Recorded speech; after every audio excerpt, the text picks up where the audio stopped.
government grants for me if I'm an essential worker, rather than me trying to figure it out. They have your application, so they will apply for the grants on your behalf. Okay. However, in life, you have to always realize that whatever anyone gives you for free, there's always a hiccup with that. Yeah. All right? So what I find with some of the programs, like when you go through those banks, if you go through a normal broker, you could be approved for $550. You go through the bank, they give you a pre-approval of $380,000. Makes sense.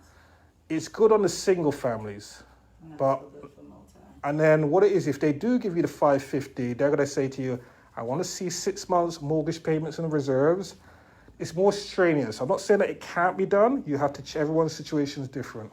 Now, I do have a question. When it comes to buying a multifamily, are they taking 75% of what the other units besides the one that you would need to occupy would make as part of your income? Are they counting that as income?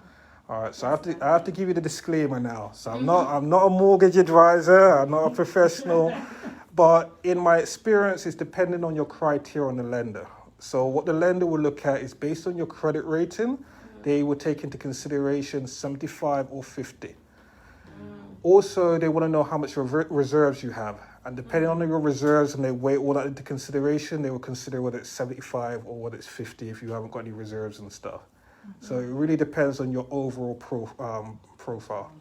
And then also, like for instance, with us, we already are getting rent from another home that we own. Mm-hmm. So it also consider that as well.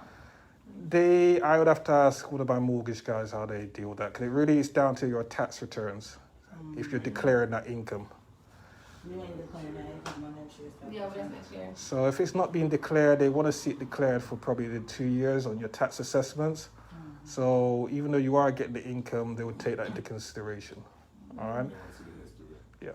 So all of that, like I said, I usually go for a broker because of flexibility.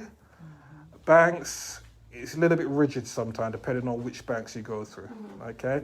So you just really want to get your profile right and then know which bank to go through. Okay? And we would help out with that, right? We're getting in touch with these brokers if we need to. Okay. So I just wanted to meet you today to understand your strategy first. Over the phone, sometimes you can't get all the information, and then I want to let you see what's on offer.